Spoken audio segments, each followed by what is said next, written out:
Okay, third time. Today I'm going to be preparing Cajun Blackened Braised Short Ribs. And I say it very clearly like that because you've probably never heard all those words together before. Braised short ribs are real common. Usually in short ribs you're going to have the elements of fluid are going to be either beer or it's going to be wine. Well, today we're going to use Cajun Blackening, so we're definitely using wine. Excuse me. So to begin, let me show you the elements of what we're using. This is about 2.5 pounds of short ribs that I just had my butcher cut for me today. This, is ghee, which is a butter derivative. What it is I've taken unsalted butter and I've cooked it down on a very slow stove until it separates out and all the cream product and butter comes out, so all you're left with is the oil. So this can take a much higher heat than regular butter. You want to brown it slightly so it has a nice nutty flavor, and when you put things together it's just ridiculous how much flavor it adds to it. So ghee can be put on bread, you can do whatever you'd like with it, it's amazing. Over here now, I'm not sure if you can see beyond that, this is a really fresh Pinot Noir wine, and I say fresh as in it doesn't have to be open and aged for any amount of time because you're going to be cooking with it. The alcohol content will be gone, but the wine flavor will be what brings everything together. Our elements for the braising are, well, obviously we're going to use flour to dredge. Dredge means we're going to coat it in flour. We're going to be using kosher salt. This is celery salt, Worcestershire sauce, crystal hot sauce, and this is Cajun Blackening seasoning. And I do my own Cajun Blackening seasoning, so this is my own blend. It's pretty similar to almost anything else you've ever tried. There's just a couple of extra kicks in there that I like. Just adds a little bit more flash. The same amount of heat, a little more flair, a little bit different layering. So if you've ever had my food before, you know I'm really good with layering flavors. And then we have fresh garlic. So these are our elements, and let's get started. The oven is already preset to 225 degrees. Tonight I'm going to also be serving beet salad, which I've already roasted the beets. For that, we're going to be making twice mashed potatoes with a little bit of probably a cheese topping, so it's probably going to be cheese and gorgonzola because I want, again, different layers of flavor. And then probably going to go with some green beans because, well, I like green beans like that. So in order to do this, it's really pretty simple. We're going to get this heat up. Now, it's not the product placement or anything. I do use an induction stove so that I can show you what I'm doing to my stove. This is a cook space that's easier for me. So, and get that very, very hot. So as that's heating up, I'm going to go ahead and show you how we do this. I'm just going to put salt directly to the meat. And it's not really even how much salt because it's pretty much going to cook off, but it's going to help to tenderize the meat slightly and flavor it all the way through. Okay? You don't have to coat it all the way because we're going to be salting and seasoning all the way through. Okay? Now, before we dredge, that's when we're going to put on about half. Now, this is 4 tablespoons of Cajun Blackening seasoning. And again, I make my own. I can give you the recipe, and I can show you how. That'll be another one of these sessions. But for right now, we're going to pre-blacken all of these ribs. And again, all of this is going to fall off. When you dredge with flour and fry it up, what's going to happen is all those flavors are going to become a part of the crusting that's going to happen when we fry these up. Okay? You hear the little dings, it's because I'm actually filming while I'm on Facebook Live. So you have questions, please ask them and I'll get to you. Okay, now, if you notice I don't have any pepper in here. Why would I not use pepper? Because there's so much pepper already in the Cajun Blackening that we actually don't need it.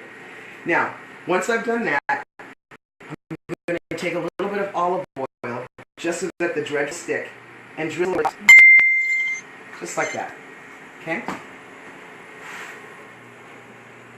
Just roll them around a little bit. It's just, you're going to get the oil just kind of to adhere to the meat. Piece at a time is good. You don't have to get crazy. It doesn't have to be done in a bowl because of the way we're actually going to do this. Okay, and it's all going to drop. So now that our pan is getting nice and hot, I'm going to go ahead and introduce the ghee. Again, I'm going to show you how to make this ghee.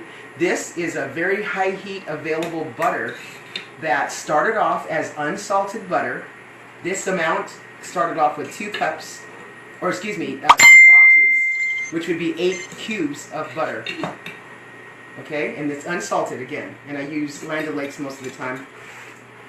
So once we are through dredging, you're going to lay these in one at a time so that they brown. You don't want to put too many in at the same time because you'll lose the opportunity to get that heat. Now, you don't hear it searing yet, but it's going to be. You can see the steam starting to rise and the heat trail starting to rise in the pan. And pretty soon, you'll barely be able to hear me talking because it's going to start to sizzle, which is really good. Okay, just again, spreading around the oil. Dredge each one in flour. The flour is not pre-salted. And here comes the sound.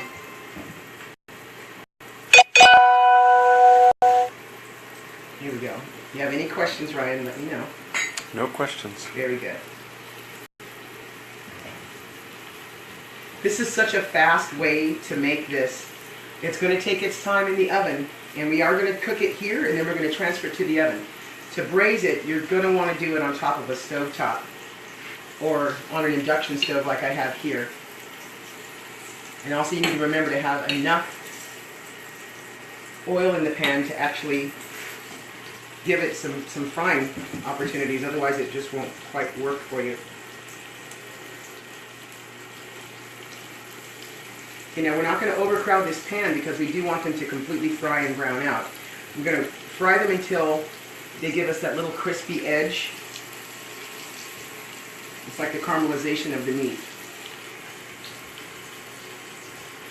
I found in the times when I've taught people how to cook this way that they don't actually allow enough time in the cooking process to get the caramelization of the meat. They do it until it's just brown. That's not always what you're looking for. A lot of the flavor is going to come from the full cooking of that meat. We might be able to comfortably get this amount in this pan. Now this is a very large pan. This is a 2-quart. Catherine is asking what kind of flour you're using. I'm using unbleached flour. And it is from Gold Medal. You can also get it pretty much anywhere. Gold Medal has a version of it.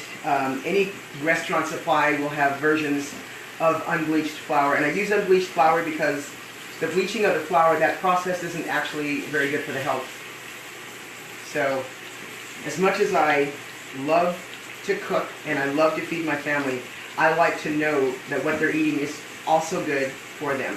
So we try to keep away from anything that contains GMOs and certainly anything that's not organic if we can. This beef is in fact free range and grass-fed. And that's what my butcher knows about, and that's what he gives me. Where do I shop for that kind of stuff? Easy. Freshfield Farms. Now again, I'm not sponsored by anybody whatsoever, but I have no problem letting you know.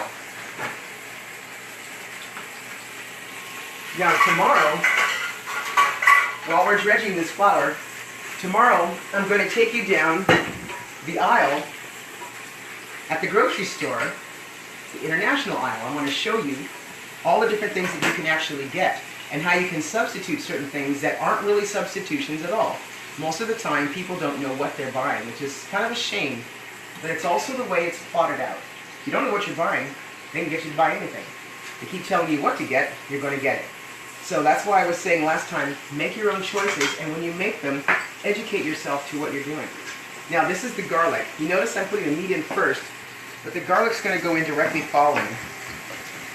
And all I'm going to do is crack these. I don't really want them to be overly chopped at all. I want the flavor,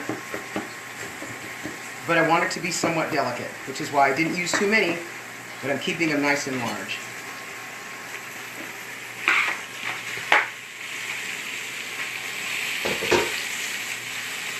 Now, if you were standing in my kitchen right now, you would be absolutely in love with the fragrances that you can smell. That's right. Okay, now starting to turn these. This one right here is about where you're going to want it to start to be. It's going to have quite a ways to go, but don't worry, there's a reason why you're going to want to stay with me this whole session. There's going to be quite a few things I'm going to be showing you. It smells so good. It does. It smells excellent. Here we go. Okay, the braising is starting now. You see the browning start? Now, as it gets hotter and hotter, It's going to start to caramelize this meat. What's going to happen then is the flavors of the meat are going to blend in with that ghee that's being cooked. Now, again, the fragrance of the ghee is nice and rich and nutty, but it still has a buttery texture to it. It's just insane. I highly recommend making your own ghee. So as we're waiting for this, let me give you the process of how to make ghee. Simplest thing in the world. Go and get yourself, at any grocery store, they will carry unsalted butter cubes. Grab yourself a box, just start off with one box. You're going to get addicted and you're going to love it. One box of butter cubes, open them up, put them in a pan or preferably a pot, and let them melt down to where all the solids rise up. Okay, so when the solids are separated out, first they're going to foam around like this, then they're going to rise up, and then it's going to clear out, and you're going to have nothing but beautiful clear fluid, and all the solids will be separated. If you can get yourself a couple of coffee filters, then you can actually pour the ghee right through the coffee filter so all the solids remain out. Or the way I do it is I get cheesecloth, and I use 4 layers of cheesecloth. So I just let it go through, throw away the solids, they're completely unnecessary. That's the dairy part of the butter. So when you're throwing that part away, you're actually relieving the butter portion that you can be allergic to. You're getting rid of it. So that's the casein is in that. That's not what you're going to be cooking with. You're cooking with what's left, which is the butter fat. It's simply the butter fat, okay? If you're using fat all the time, you might as well use something that's better, tastes better, and has less unsaturated fat. One more question. Yes. Do you add dry seasoning or spices to the flour, or all that happens during the process? I do not. I add it as a part of the process. One of the lesser known facts of people who don't cook in a kitchen, a restaurant kitchen, is that if you put all your seasonings in your flour blend, you're kind of eliminating the opportunity for those fragrances to come out in the end. So dredging is going to cause its own reaction, which you want it to be crusty and a little crunchy so that it'll break down in the wine. However, if you're adding these seasonings afterward, all those flavors will be fresher and rise, and you don't have to use as much, which is, it's not so much about saving, it's about making sure that those flavors are what you taste. So you've probably noticed this. If you put the seasonings in the beginning, you can also have to add more seasonings later on. Not necessary, and sometimes it can cause indigestion when you're eating it. Very simple reason for why you would want to do that.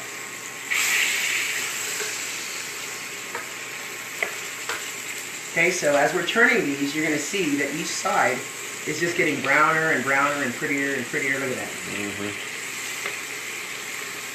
There we go. Now these are nice and thick. We're not going to cook these all the way. That's not our point right now. Our point right now is simply to get them to caramelize so that when we add the wine and we put it into the oven, it's going to cook down. Okay, but if you take a look, see this? All this butter fat in here cooking down, that's the ghee. If you notice, it's not burning. Under normal circumstances, it will burn. All these little dark chips, that's the garlic. And the fragrance that the garlic is releasing at this point is absolutely amazing. It's very rich. It's very, it's pungent. It's aromatic. It's beautiful. I love this. Okay, just turning them around a little bit more. We're pretty much almost at the stage where we can go to the next step. Okay, so again, what we're going to do also while this is happening is I'm going to show you the beets. Now, these beets were just pre-baking. Okay? If you're a fan of beets like I am, the simplest way to bake a beet is to simply take the whole beet, wash it, oil the whole thing. Don't even cut the ends off. Okay? Oil the whole thing down. They're still a little hot because I just pulled them out the oven about 10 minutes ago. Oil them down, a little bit of kosher salt, pepper. After you've oiled them, throw them in an oven. Cover it with foil if you don't have a pan like this with a lid. And once you do that, you just leave them in the oven at about 325 degrees for about an hour and a half is how long I usually cook them. Now, the only reason I'm doing this right now is because I love beets. So I'm going to show you. Look at that. Fresh beets are amazing, and my favorite way to eat a beet is just with the slightest amount of kosher salt. Can't handle it. Oh, I'm the beet queen. Okay. Here we go. Next step. Okay, so everybody's cooking nicely. They're looking good. They're not supposed to be fully cooked because that's not our point right now.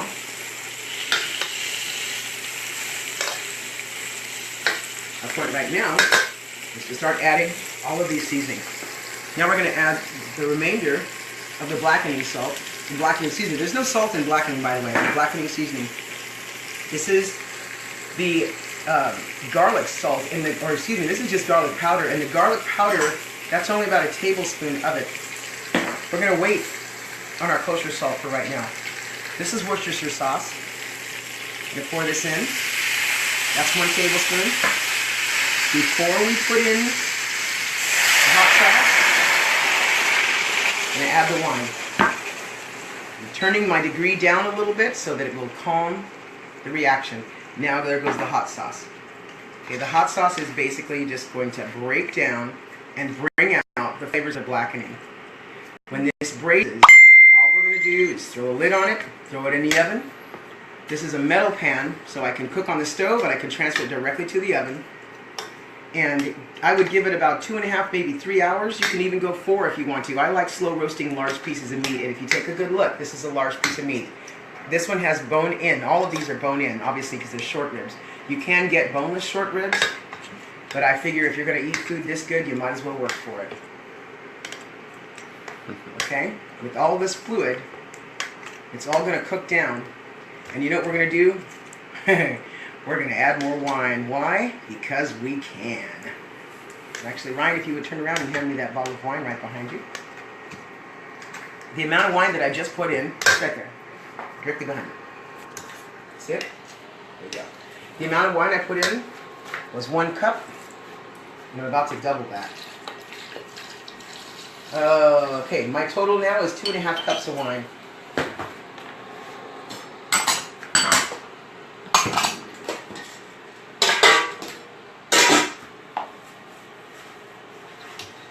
Now, if you pay really close attention to something I just did. Really good kitchen chef. To try to keep somewhat of a clean workspace. If you keep your space relatively organized while you're cooking, you're going to find that it's so much easier to concentrate on the goodness of the meal rather than all the work you're going to have to do afterward. What kind of wine? This was Pinot Noir. 2.5 cups of Pinot Noir to 2.5 pounds of short ribs. I put in a tablespoon, nose is itching today, that's a good thing, tablespoon of celery salt. I put in, and I'm about to taste it, I put in a tablespoon of Crystal hot sauce, a tablespoon of Worcestershire sauce.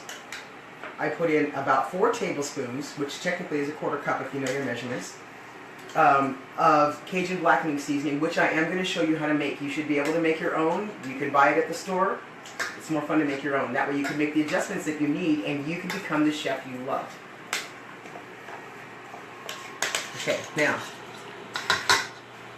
there's our braising fluid, and I'm going to use my teaspoons to taste it.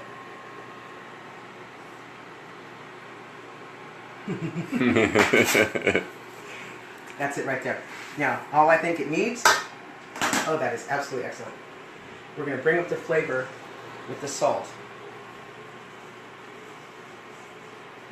Again, that's why I'm salting it at the end, so it'll take less salt. And if you see how much I just put in there, it wasn't nearly as much as you would imagine.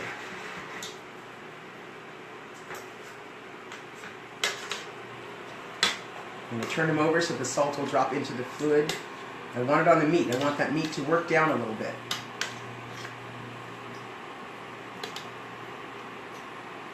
I wouldn't be afraid to add more Cajun Blackening seasoning.